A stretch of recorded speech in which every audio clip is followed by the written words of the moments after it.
हेर न यिनको चटक। सम्पूर्ण दर्शक मित्रहरूलाई म मुना नेपालको तर्फबाट हार्दिक नमस्कार। तपाईहरू अहिले हेर्दै हुनुहुन्छ इन्सुरेन्स खबर। बिमा सम्बन्धी सम्पूर्ण जानकारीको लागि यस च्यानललाई सब्स्क्राइब, लाइक, शेयर र कमेन्ट गर्न नभुल्नुहोला।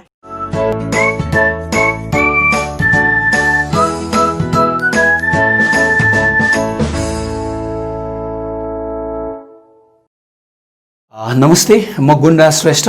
इन्सुरेन्स शिक्षाको यो दोस्रो एपिसोडमा तपाईहरुलाई हार्दिक स्वागत छ।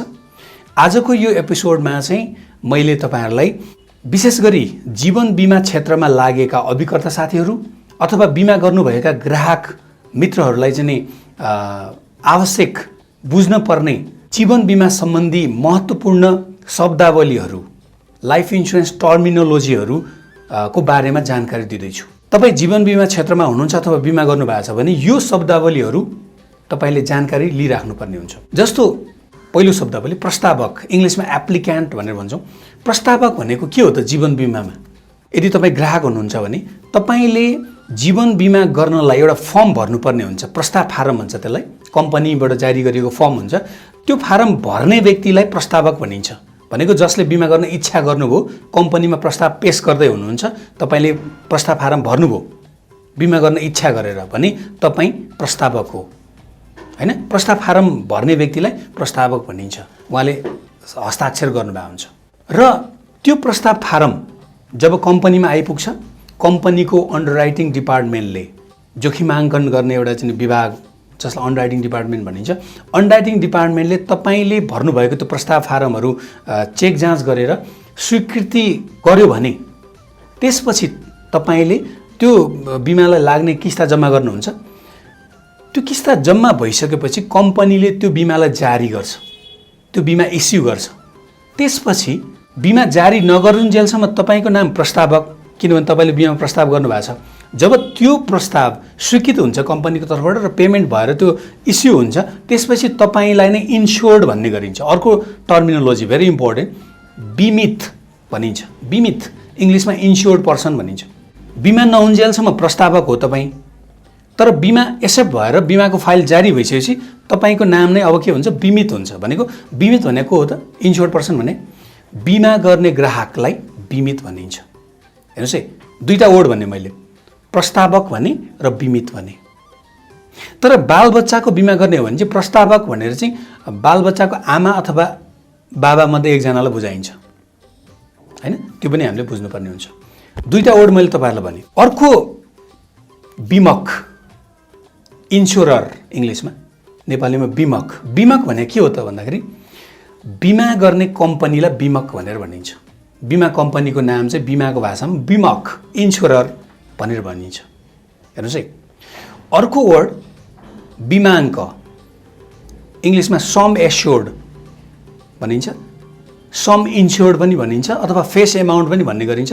नेपालीमा चाहिँ बिमाङ्क भनिन्छ। यो बिमाङ्क भने चाहिँ के हो त भन्दा बिमाको अङ्क, बिमाङ्क यो चाहिँ कति लाख कति करोडको बिमा गर्दै हुनुहुन्छ तपाईँ, त्यो बिमाको अङ्कलाई बिमाङ्क भनिन्छ।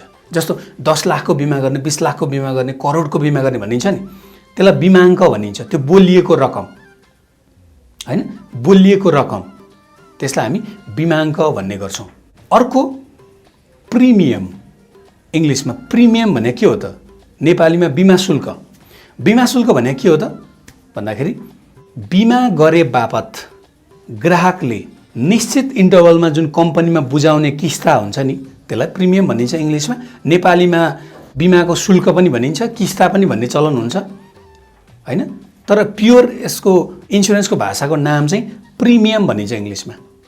कतिले यसलाई इन्स्टलमेन्ट पनि भन्ने गरे पाइन्छ, हैन? इन्स्टलमेन्ट अथवा प्रिमियम, मेन चाहिँ प्रिमियम भन्ने गरिन्छ। ग्राहकले बिमा कम्पनीमा बुझाउने जुन किस्ता रकम छ त्यसलाई हामी प्रिमियम भन्ने गर्छौँ। अर्को महत्त्वपूर्ण कुरा बुझ्नुपर्ने के छ भन्दा ग्राहकहरूले मोड अफ पेमेन्ट, बिमा गर्ने ग्राहकले किस्ता बुझाउने तरिका, मोड अफ पेमेन्ट।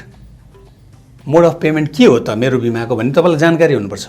वर्ष दिनमा बुझाउने खाले मोड अफ पेमेन्ट हो कि, अथवा 6 महिनामा बुझाउने खाले हो कि, अथवा 3 महिनामा बुझाउने खाले हो, हैन।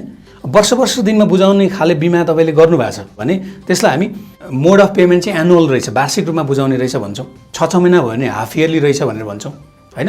3 महिनामा किस्ता बुझाउने किसिमको बिमा खरिद गर्नुभएको छ भने त्यसलाई हामी क्वार्टरली पेमेन्ट भनेर भन्छौँ। मोड अफ पेमेन्ट यो पनि एउटा बुझ्नुपर्ने टर्मिनोलोजी मध्ये पर्छ। अर्को बुझ्नुपर्ने शब्दावली भनेको पोलिसी टर्म, बिमा अवधि नेपालीमा। जति वर्षको लागि बिमाको किस्ता बुझाउने गरेर एउटा करार गरिएको हुन्छ त्यसलाई हामी बिमा अवधि भन्ने गर्छौँ।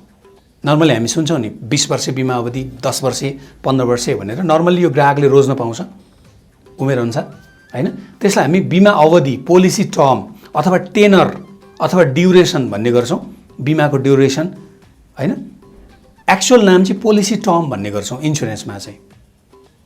यो एउटा महत्त्वपूर्ण चिज। अर्को बुझ्नुपर्ने वर्ड छ पोलिसी फाइल, पोलिसी डकुमेन्ट। जीवन बिमा गर्ने व्यक्तिले कम्पनीबाट जुन एउटा एग्रिमेन्ट पेपर प्राप्त हुन्छ त्यसलाई पोलिसी डकुमेन्ट, बिमा लेख फाइल भनेर भनिन्छ। त्यो पोलिसी डकुमेन्ट भनेको सबभन्दा महत्त्वपूर्ण एउटा एसेट हो बिमा गरिसकेपछि। जसरी जग्गा किनेपछि लाल पूर्जा महत्त्वपूर्ण हुन्छ, त्यसलाई सुरक्षित साथ राख्नुपर्छ, त्यसै गरी बिमा गरिसकेपछि त्यो पोलिसी डकुमेन्ट, बिमा लेख फाइललाई सुरक्षित साथमा राख्नुपर्ने हुन्छ।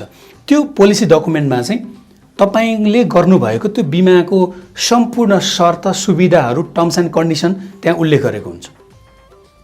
महत्त्वपूर्ण छ। यसलाई चाहिँ सुरक्षित साथ घरमा राख्नुपर्ने हुन्छ यो पोलिसी डकुमेन्ट। यसलाई पोलिसी बोन्ड पनि भन्ने गरिन्छ। अर्को बिमामा बुझ्नुपर्ने वर्ड भनेको बेनिफिसियरी, यानि कि इच्छाको व्यक्ति भन्छ। इच्छाको व्यक्ति भन्ने चाहिँ के हो त भन्दाखेरि बिमा गर्ने व्यक्तिको बिमा अवधिभित्र, त्यो जोखिम वहन गर्ने अवधिभित्र कथम कदाचित मृत्यु भएमा त्यो बिमाबाट क्षतिपूर्ति लिन पाउने व्यक्ति कानुनी हकवाला को हो त? उहाँलाई हामी बेनिफिसियरी, इच्छाको व्यक्ति भन्छौँ। र उक्त हकवालाले त्यो बिमामा लेखिएको शर्तहरूको अधीनमा रहेर बिमाको रकम प्राप्त गर्ने हुन्छ यदि ग्राहकलाई तलमाथि भएमा, भवितव्यमा परेमा। यसलाई हामी हकवाला पनि भन्ने गरिन्छ। तर यसको प्योर नाम चाहिँ इच्छाको व्यक्ति। बिमा गर्ने व्यक्तिले जो इच्छाउँछ उहाँको नाम त्यहाँ राखिएको हुन्छ, बिमाको फाइलमा पनि त्यो लेखिएर आएको हुन्छ। यो भयो बेनिफिसियरी। अर्को एउटा बुझ्नुपर्ने वर्ड कुन छ भन्दाखेरि म्याच्युरिटी भ्यालु। यसलाई परिपक्व मूल्य भनिन्छ नेपालीमा। म्याच्युरिटी भ्यालु भनेको के हो त भन्दा कुनै पनि व्यक्तिले जीवन बिमा सर्टेन अवधिको लागि गर्नुभएको हुन्छ। बिमा अवधि सकिएपछि बिमा कम्पनीबाट ग्राहक आफैले बिमाङ्क प्लस त्यो मितिसम्मको पुरा बोनस एकमुष्ट जोडेर प्राप्त गर्ने हुन्छ। त्यो रकमलाई म्याच्युरिटी भ्यालु भनिन्छ। म्याच्युरिटीमा प्राप्त गर्ने भ्यालु भएको कारणले म्याच्युरिटी भ्यालु, जसमा चाहिँ के हुन्छ त बिमाङ्क रकम र त्यो अवधिभरिको बोनस एकमुष्ट जोडेर दिइन्छ, जसलाई बिमाङ्क प्लस बोनसलाई म्याच्युरिटी भ्यालु भनिन्छ। अर्को एउटा जान्नै पर्ने वर्ड के छ भन्दा सर्भाइभल बेनिफिट भन्ने वर्ड छ लाइफ इन्सुरेन्समा। सर्भाइभल बेनिफिट कुनै कुनै प्रकारको जीवन बिमा कस्तो हुन्छ भन्दाखेरि बिमा अवधि सर्टेन टाइमलाई गरिएको हुन्छ तर बीचमा पैसा फिर्ता आउने खाले मनी ब्याक प्लानहरू गरिएको हुन्छ, अथवा त्यस्तो बिमा पनि गर्न पाइन्छ मार्केटमा। त्यस्तो खाले मनी ब्याक प्लानमा चाहिँ जुन बीचमा पैसा लिने जुन प्रावधान हुन्छ त्यो पैसा लिने बेनिफिटलाई सर्भाइभल बेनिफिट भनिन्छ। जस्तो नर्मल्ली अब डिफ्रेन्ट टाइपको मनी ब्याक प्लान हुन्छ। नर्मल्ली 15 वर्षको बिमा गर्दाखेरि 5 वर्षमा फिर्ता आउने भन्ने टाइपको तपाईँहरूले सुन्नुभयो होला। त्यो जस्तो पहिलो 5 वर्ष सकेपछि जुन पैसा फिर्ता आउँछ नि त्यसलाई सर्भाइभल बेनिफिट भनियो हैन।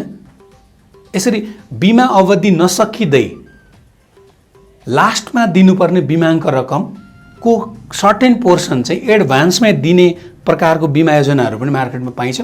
त्यो एडभान्समा बिमाङ्क रकम लास्टमा नदिकन एडभान्समा त्यो certain portion of some assured फिर्ता गरिन्छ भने त्यो रकमलाई सर्भाइभल बेनिफिट भनेर भन्ने गरिन्छ।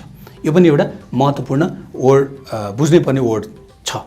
अर्को जीवन बिमामा लागेका व्यक्तिहरू अथवा ग्राहकहरूलाई चाहिँ बुझ्नुपर्ने अर्को वर्डहरू के छ त भन्दाखेरि राइडर्सहरू जीवन बिमा योजना खरिद गर्दा थप्न मिल्ने राइडरहरूको पनि जानकारी लिइराख्नुपर्छ। वर्डिङहरू प्रचलित हुन्छ, त्यो तपाईँ हामीले जानकारी लिइराख्नुपर्छ। जस्तो कि एडिभी भन्ने सुन्छौँ नि, एडिभी राइडर भन्छ नि। एडिभी भने के हो त? एक्सिडेन्टल डेथ बेनिफिट राइडर भन्छ। त्यसको फुल फर्म नेपालीमा दुर्घटना लाभ सुविधा भनेर भनिन्छ।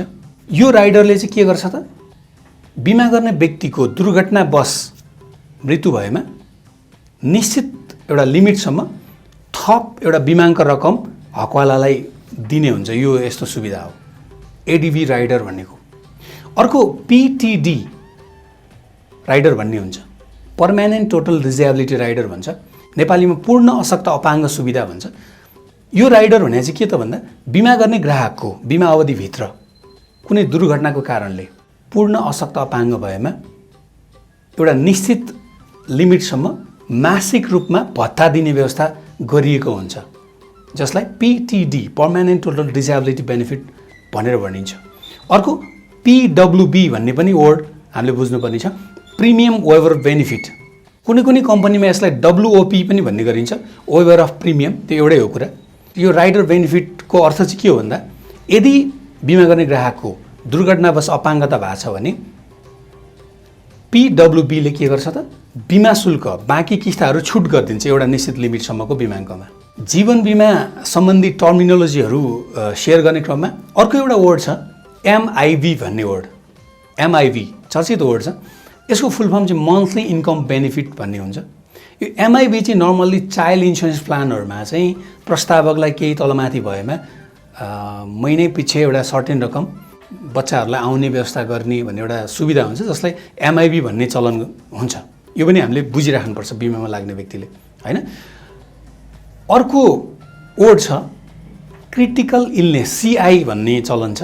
सिआई सहित बिमा गरेको भन्ने चलन हुन्छ नि, भनेको सुन्नुभयो होला नि। सिआई भनेको क्रिटिकल इलनेस कभरेज। यो क्रिटिकल इलनेस कभरेज भने चाहिँ कस्तो भन्दाखेरि यदि तपाईँले यो राइडर अथवा बिमा गर्ने व्यक्तिले यो राइडर सहित बिमा गर्नुभएको छ सिआई सहित भने यदि बिमा अवधिभित्र त्यो क्रिटिकल इलनेस कभरेजमा जुन जुन रोगहरू कभरेज गर्ने भनिएको छ त्यो रोग डायग्नोस भएमा उक्त बिमा गर्ने ग्राहकले एउटा निश्चित बिमाङ्कको लिमिटसम्म बिमाङ्क रकम बराबरकै रकम उपचार खर्च भनेर लमसममा पाउने व्यवस्था गरिएको हुन्छ। यसलाई सिआई भनिन्छ, क्रिटिकल इलनेस राइडर भनेर भनिन्छ, क्रिटिकल इलनेस कभरेज भनेर भनिन्छ, हैन? अलिकति सर्टकटमा भने यसको डेप्थमा जाँदा अलिकति लामो हुने भएको कारणले यो टर्मिनोलोजीहरू मैले तपाईँहरूलाई चाहिँ सेयर गरेँ। आशा छ यो टर्मिनोलोजीहरूले बिमामा लाग्दै हुनुहुन्छ अथवा बिमा गर्दै हुनुहुन्छ भने तपाईँलाई थप सहयोग पुग्नेछ भन्ने मेरो विश्वास छ। आजको यो एपिसोड यति नै। Thank you so much.